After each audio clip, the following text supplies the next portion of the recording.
اللہ تعالیٰ نے فرمایا نبی لوگوں سے کہہ دے کہ یہ جو دین ہے نا اس پر کوئی اجر قیمت تم سے نہیں مانگتا، ہاں تم سے ایک چیز ضرور مانگتا۔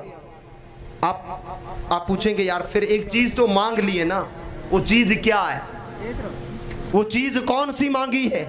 قُلْ لَا أَسْأَلُكُمْ عَلَيْهِ أَجْرًا إِلَّا الْمُوَدَّةَ فِي الْقُرْبَى، اے نبی کہہ دے کہ اس دین پر میں تم سے کوئی قیمت کوئی اجر نہیں مانگتا، لیکن ہاں ایک چیز تم سے مانگتا ہوں۔ صحابہ نے مسلمانوں نے عرض کیا یا رسول اللہ وہ چیز کون سی ہے؟ آقا فرماتے میری اہل بیت میرے گھر والوں کی محبت کا تم سے سوال کرتا ہوں۔ اب یہاں پر بھی سوال ہے کہ پہلے تو کہا کچھ نہیں مانگا، قیمت اجر کچھ نہیں، اور پھر آخر میں سوال کیا کہ اہل بیت کی محبت، تو مانگ تو لیا نا، کچھ تو دین کی تبلیغ پہ مانگا ہے نا۔ اس کا جواب بھی آقا علیہ الصلوۃ والسلام خود ارشاد فرماتے ہیں۔ وہ جواب کیا ہے کہ نبی پاک صلی اللہ تعالیٰ علیہ وسلم نے اپنی امت سے یہ جو اپنے اہل بیت اپنے گھر والوں کی محبت مانگی، اس میں حسن حسین کا فائدہ نہیں، اس میں سیدہ طیبہ طاہرہ عالمہ عابدہ خاتون جنت فاطمہ کا فائدہ نہیں، شیر خدا مولائے کائنات حیدر کرار کا فائدہ نہیں، ان کی اولاد کا فائدہ نہیں، کافر فائدہ کس کا؟ جواب ملتا ہے اس میں بھی فائدہ تمہارا، اس میں بھی فائدہ ہمارا۔ ہم اولاد علی شہزادہ غوث اعظم پیر و مرشد سید غلام حسین شاہ جیلانی سے محبت کریں تو فائدہ ان کا نہیں، فائدہ ہمارا ہے۔ وہ فائدہ ہمارا کیسے ہے؟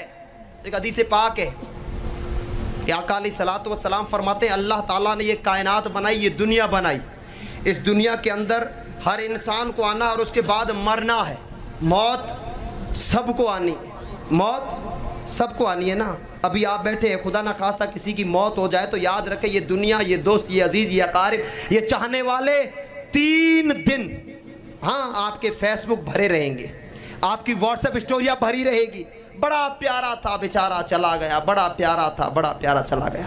3 دن کے بعد سب کے اسٹوری بدل جائے گی، گانے وہی کے وہی، پروفائل پکچر وہی کی وہی، بس کچھ نہیں۔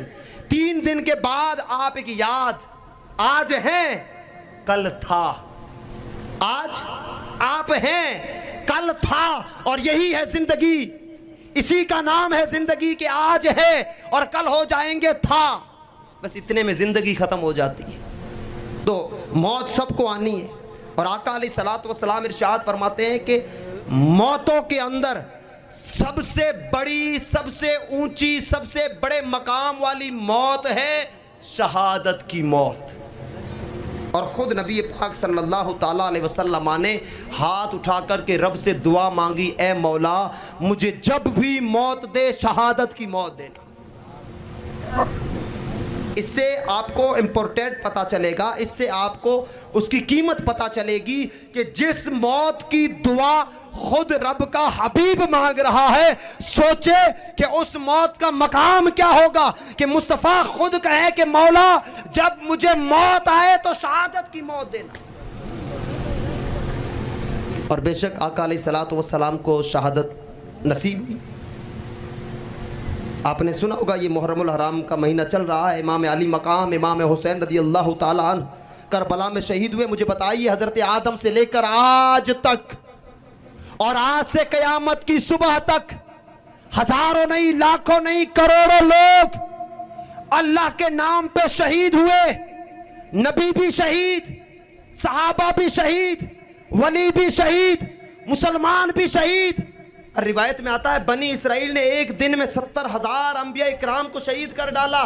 حضرت یحییٰ علیہ الصلوۃ والسلام کے سر پہ آرا آیا، اللہ نے فرمایا اب آہ مت کرنا، آرا چلا، جسم کٹا، 2 ٹکڑے ہوا اور شہید ہو گئے۔ حضرت امیر حمزہ رضی اللہ تعالی عنہ جو میرے مصطفیٰ کے سگے چچا سب سے زیادہ پیار کریں. مجھے بتائیے ہمارے گھروں میں موت ہوتی ہے, کوئی عالم جاتا ہے, کوئی جوان جاتا ہے, کوئی بوڑھا جاتا ہے, کوئی کیسا ہی جاتا ہے, ہر ایک کی موت پر کوئی نہ کوئی ضرور روتا ہے. کسی کی موت پر بیوی روتی ہے, کسی کی موت پر بھائی روتا ہے, کسی کی موت پر باپ روتا ہے, کسی کی موت پر ماں روتی ہے. لیکن اس دھرتی پر ایک ذات ایسی گزری ہے جس کا نام ہے سیدنا امیر حمزہ رضی اللہ تعالیٰ عنہ. جب احد کے میدان میں آپ کی شہادت ہوتی ہے, لاش مبارک کو دیکھا جاتا ہے. حال یہ ہے کہ آنکھیں نکالی جا چکی ہے, کان مبارک کاٹے جا چکے ہیں, ہونٹ مبارک کاٹے جا چکے ہیں, ناک مبارک کاٹی جا چکی ہے, سینہ مبارک چیرا جا چکا ہے, اندر سے کلیجہ نکالا جا چکا ہے, چبایا جا چکا ہے. امیر حمزہ بے غور و کفن زمین پہ پڑے ہیں, مصطفیٰ کھڑے ہیں. امیر حمزہ کی لاش کو دیکھ کر مصطفیٰ کی آنکھوں سے بے ساختہ آنسو نکلتے ہیں. میرے مصطفیٰ زاروں قطار رو رہے ہیں. تو اس دھرتی پر نبی بھی شہید ہوئے ہیں, صحابہ بھی شہید ہوئے ہیں, ولی بھی شہید ہوئے ہیں. لیکن جو مقام حضرت سیدنا امام علی مقام امام حسین کو ملا ہے, حضرت آدم سے لے کر نہ آج تک کسی کو ملا ہے اور نہ قیامت کی صبح تک کسی کو مقام مل سکتا ہے. سبحان اللہ سبحان اللہ. پوچھیں گے کیوں؟ نبیوں کی بھی شہادتیں ہوئی ہے, بڑے بڑے قداور, بڑے بڑے دگج, اب بڑے بڑے صحابہ اکرام عشرائے مبشرہ میں جو تھے ان کی بھی شہادتیں, حضرت عثمان, حضرت عمر فاروق, مولا کائنات حیدر کرار اور بھی دیگر بڑے بڑے صحابہ اکرام وہ شہید ہوئے. ان کے بعد تابعی شہید ہوئے, تبع تابعی شہید ہوئے, پھر ان کے بعد اولیاء بھی ہوئے, آج تک ہو رہے, قیامت کی صبح تک ہوں گے. لیکن سید الشہداء کربلا کے تاجدار امام علی مقام کو کیوں کہا جاتا ہے؟ اس کا جواب یہ ہے کہ امیر حمزہ کی شہادت صرف اور صرف امیر حمزہ کی شہادت تھی. انبیاء کی شہادتیں صرف اور صرف انبیاء کی شہادتیں تھی. اولیاء کی شہادتیں صرف اور صرف اپنی شہادتیں تھی, اور عام مسلمانوں کی شہادتیں صرف اور صرف اپنی شہادتیں تھی. لیکن حسین اس روئے زمین پر وہ ذات ہے کہ مدینے میں مصطفیٰ دعا مانگے, اے مولا جب موت دے تو شہادت کی موت دینا.